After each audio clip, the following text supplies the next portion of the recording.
पवित्रीकरणम्।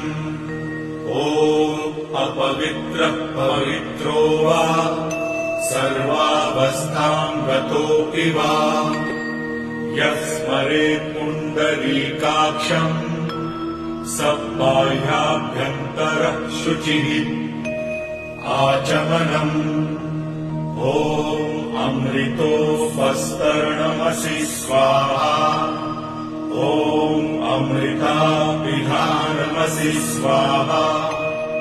ॐ सत्यम् यशः श्रीर्मयि श्रीः श्रयताम् स्वाहा। शिखाबन्धनम्।